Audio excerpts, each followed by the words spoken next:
Welcome to the weekend edition of the Fear and Greed Business Headlines, the week that was, a wrap of the biggest stories over the past week. I'm Sean Aylmer. Well, it was a big week of corporate news. It was the week where Barnaby returned, fickle financial markets all week, and bad news on the COVID front. The local share market had a pretty up and down week, with some big falls overwhelming some decent gains. The market has risen over the past couple of months, but now seems to be finding its range somewhere between 7,200 and 7,300 points. Driving the local market is the economic outlook. That, of course, was dented this week with the outbreak of the Delta variant of COVID-19 in New South Wales. Wall Street was fickle this week. When isn't it? It began having sold down cyclical stocks. Fears of inflation were dominating dispatches, the tech stocks were doing better. Then US President Joe Biden announced a $1 trillion infrastructure plan, and suddenly everything was good again and markets surged. The tech-heavy Nasdaq hit a few new record highs this week. It was a tough week for holders of cryptocurrencies. The value of Bitcoin briefly fell below $30,000 a unit after Beijing said it would crack down on the currencies. One of the big problems for digital currencies is that they use a huge amount of energy to operate, and this week China instructed power companies to stop supplying electricity to crypto providers. One of the great ironies in cryptos is that China has banned their use, but that country powers nearly 80% of global trade in digital tokens. The price of gold has been under $1,800 an ounce all week, and there's not a lot of short-term support for the precious metal. That's a little surprising, given all the talk about inflation, because gold is a store of value and tends to outperform when prices rise. The Aussie dollar fell back to its lowest level since late last year this week. That's mostly reflected the rising greenback, but also the steam has come out of price rises in many commodities. Not that they're falling back, they're just not rising as much. One commodity that is still rising is oil. Anyone that's filled up a tank recently will understand what happens when oil prices rise and the Aussie dollar falls. Petrol gets very, very expensive. And the outlook isn't much better, with OPEC countries only slowly upping supply as the Northern Hemisphere driving season kicks in. Rates. What a week. Commonwealth Bank predicted that the first hike in the official cash rate, which will flow through to mortgage rates, will happen next year, and there'll be 5 increases by September 2023. If you put that into the fear and greed calculator, you get a variable home loan mortgage rate of close to 4% in about 2 years' time, up from the current level of 2.69%. The CommBank has already started tightening up lending standards. Westpac also came out and tipped higher rates, though not quite as aggressively as Commonwealth. The Reserve Bank this week said the economy still needs support. It had previously forecast that the next rate rise won't occur until 2024, but along with other regulators, the central bank has written to lenders and told them to keep an eye on things. New South Wales partied, or didn't, like it was 2020 after the number of community-transmitted cases of COVID-19 jumped sharply. It appears to have started when an unmasked limousine driver transporting airline staff caught the Delta variant. It's become known as the Bondi outbreak, centred in Sydney's east. Western Australia, South Australia and Queensland have closed their borders to Sydney-siders, just as the school holidays start. Victoria has also limited visitors from its northern state. The Greater Sydney region, and particularly the inner west and east, have been hit by restrictions, from mask wearing to limits around hospitality and gatherings. Anyone else sick of COVID? Both New South Wales and South Australia outlined big spending budgets through the week, and the former believes it can rein in the deficit within 4 years. Not if COVID keeps spreading.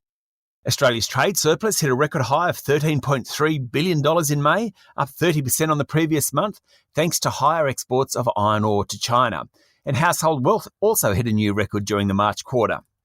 Australia's top diplomat said China had adopted a siege mentality because of its insecurity, and tensions between Beijing and Canberra were likely to continue for some time. In her final speech in the job, the Secretary of the Department of Foreign Affairs and Trade, Frances Adamson, said China had wound back the clock under President Xi Jinping by prioritising ideology and cutting off a free flow of information. I love it when diplomats talk this frankly. Her comments came just hours before China launched a World Trade Organization complaint against Australia, saying anti-dumping tariffs were unfairly imposed on stainless steel kitchen sinks, railway wheels, whatever they are, and wind towers. Canberra is not happy.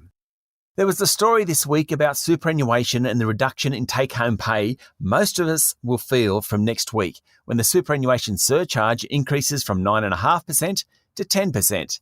This week, ANZ Bank warned the finance sector union to stop misleading employees or face legal action after the union launched a petition urging the bank to change its mind and fund the increase in the guarantee. The fact is that most employers aren't funding the increased super payment, and when you get your next pay packet, you may well have less to spend, and that's bad for the economy. And there was a pretty incredible story this week about staff shortages hampering businesses. In short, there aren't enough applicants for jobs, and those that do apply often don't have the right skills. Good luck finding hospitality workers, sales staff, engineering and science professionals, and drivers. International border closures, uncertain economic conditions, and job location were all reasons why it was difficult to find staff. More traditional concerns among workers, things like pay, conditions, working hours, they were all well down the list of priorities. In overseas news, ultra-conservative cleric Ebrahim Raisi won Iran's presidential election, putting new doubt over nuclear talks with the US, which was expected to see Iran return to global oil markets.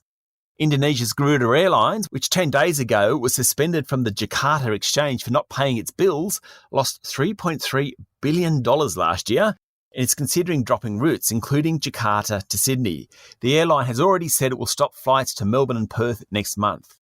France and Germany said they want to work more closely with Russia, and according to media reports, their leaders Angela Merkel and Emmanuel Macron want to invite Vladimir Putin to a summit with European Union leaders. The relationship between the EU and Moscow has been frosty, shall we say, since 2014, when all summits were cancelled after Russia annexed Crimea. And Hong Kong's pro-democracy Apple Daily newspaper closed after authorities used a national security law to arrest its top editors and freeze the company's assets. Its last print edition hit the streets on Thursday. There was plenty of corporate news around this week. Commonwealth Bank announced the sale of its general insurance business to South Africa's Hollard Group for about $1 billion. It ends a 3-year clean-up by Chief Executive Matt Comyn that leaves CBA as a focused retail and business bank. Australia's biggest lender now has a growing pile of surplus capital and franking credits on its balance sheet. What's that mean? Well, for shareholders, that could mean buybacks, or it could mean big dividends. Boral Group sold its US building products business for $2.9 billion, unwinding an expansion that ultimately cost Chief Executive Mike Kane his job. Boral bought the then Headwaters business for $3.5 billion in 2016, but then rolled out a series of profit downgrades. Boral's share price jumped above $7 on the announcement, the first time since 2018, though fell back later in the week. But on Friday, Seven Group upped its offer for Boral Group by at least 80 cents to $7.30 a share. If Seven attracts 34.5% of shares, it already has 24%, remember, then the bid goes up to $7.40. Now that's a more serious bid. Boral's share price surged up more than 6.4%. Some of the biggest property groups in the country revalued their portfolios this week. The changes reflect demographic and social changes. For example, Vicinity Centres cut its valuation of Australia's biggest shopping centre, Chadstone, in Melbourne, because people aren't using malls like they used to. But Dexus increased the value of its industrial and office portfolio, reflecting the popularity of supply chain buildings. That's not surprising in an e-commerce world. Two of Australia's oldest listed investment houses said they'd merged to create an $11 billion powerhouse on the ASX. Washington H. Soul Pattinson's and Milton Limited will combine to become the second largest listed equity fund. Together, they'll be a very large investor on the Australian Stock Exchange, holding significant sway over boards and management, remuneration reports, and strategies. And the local market got a new top 100 company when Endeavour Group listed. The demerger of Woolworths gaming and liquor businesses, which includes Dan Murphy's and BWS, hundreds of pubs and thousands of gaming machines, created a company worth $11 billion.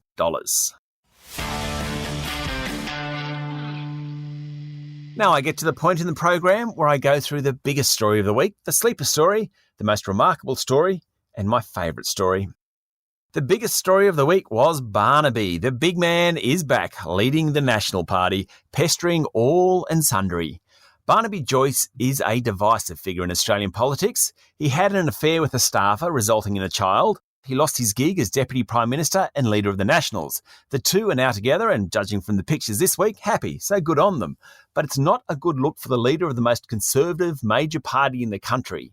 Barnaby is an adept political performer at times. Opposition leader Anthony Albanese felt that this week. But he's also a bit of a loose cannon. And within 48 hours of his ascension over former Nats leader Michael McCormack, the Prime Minister had wildfires on climate change and the Murray-Darling Basin plan flaring. One thing about Barnaby, he's impossible to ignore. The sleeper story of the week was about mobile phone costs. Customers are paying between 5 and 15% more for their service from the big three providers since the merger of TPG Telecom and Vodafone Hutchison, according to the Australian Competition and Consumer Commission. The $15 billion merger was opposed at the time by the ACCC, but it went ahead after a court challenge. Competition boss Rod Sims said customers now have a choice of 3 lookalike telcos who account for 90% of the market, raise prices in lockstep, and don't compete on price. It's a bit of a sleeper because not much was made of it, but it shows just what happens when competition is removed from the marketplace. The most remarkable story this week involved Crown Resorts. The Victorian Royal Commission just keeps unearthing incredible tales. This week, it included allegations that Chair Helen Coonan kept her knowledge of a potential $167 million tax bill from other directors. Claims that a confidant of major shareholder James Packer had organised the journalist to be followed, and remarkable revelations that the gaming group could have aided money laundering worth $160 million using its Crown credit cards. The revelations never cease to amaze, and this organisation has a long way to go to win over the confidence of Commissioner Ray Finkelstein. My favourite story this week was the sale of Miranda Downs, the 438,000-hectare station in Queensland's Gulf of Carpentaria. It went for more than $180 million, setting a new record for a single pastoral holding in Australia. Miranda Downs includes 55,000 head of cattle and a 6,000 megalitre water licence from the Gilbert River. Why is it my favourite story? I like that rural landowners are doing well, and there's something pretty incredible thinking about any property with 55,000 cattle, but mostly it's because at heart, I'm just a bushie.